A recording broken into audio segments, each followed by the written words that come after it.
As it on the Similar for Revolution News here at the Parliament Hill.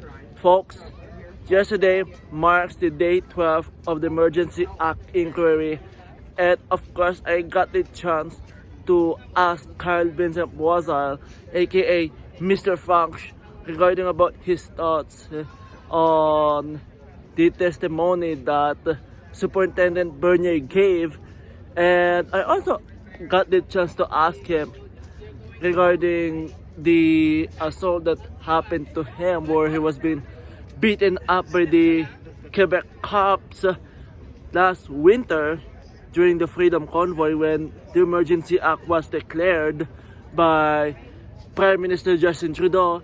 But of course here folks, here, see for yourself, check it out. Folks, I'm here with Kyle Vincent Boisselle, and of course here Kyle, what do you say to the fact that Superintendent Bernier said that he doesn't sort of see clearly on the video that been showed to him about someone like being beaten up? I don't know if it is you or not, so how do you feel to the fact that he's trying to turn a blind eye to the fact that his goons, talking about his officers that are below his rank, actually assaulted protesters?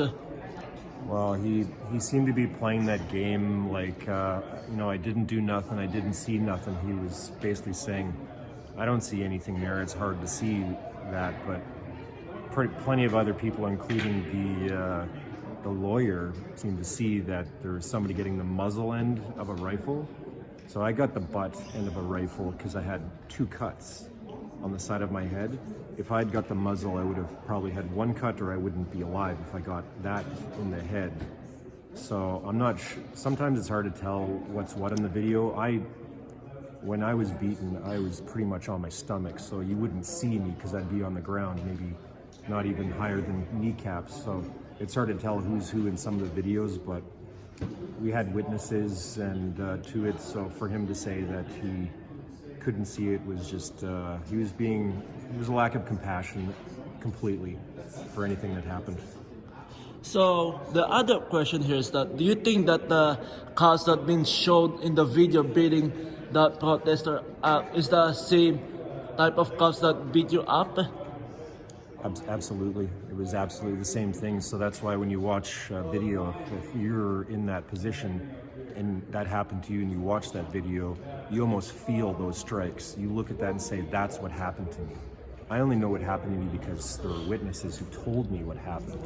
I didn't see the rifle coming at my head. I didn't see it hitting me. People told me what happened. And that's the only reason I know what happened, because it happened so fast and they did it to as many people as they could to get them out of there.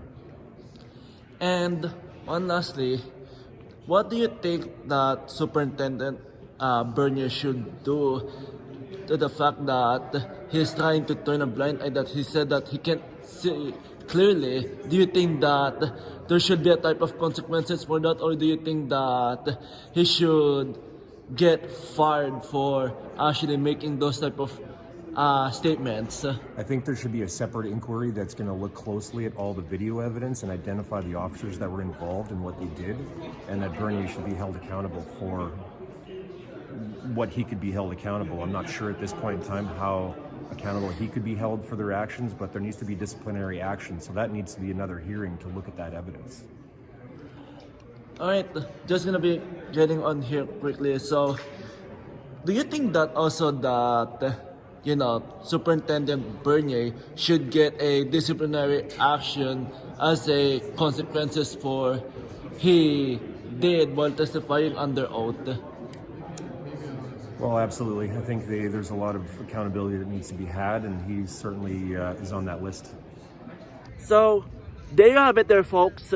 Yes, that's what Kyle Vincent Boisselle actually thought about Superintendent Bernier. He said that, quote-unquote, that Superintendent Bernier should be held accountable, and of course, he initially said that Superintendent Bernier actually tried to turn a blind eye to the fact that his officers, talking about the OPS officers that are below his rank assaulted protesters, beaten them up, especially with rifles. But of course here folks is that yes, primarily there's more upcoming days of the Emergency Act inquiry as it will end on November the 25th. So folks, stay tuned on the things that are going to be taking place at the inquiry because of course there's more interesting things that will occur there. For Revolution News, I'm Asylum Justin Villamor. Folks, if you want to be kept up to date on what's happening at the Emergency Act inquiry, including my live tweets and some clips and highlights that occurring at the Emergency Act inquiry, by heading over to revolutionnews.ca/emergency act commission. That's revolutionnews.ca/emergency act commission. And of course here folks, while you're there, please head over to donorbox.org/emergency act commission. That's donorbox.org/emergency act commission. And of course here folks, if you could chip in a buck or two, that will be greatly appreciated as it will help me cover my travel expenses, including my expenses on food, as bringing you these stories doesn't come for free. Thank you so much.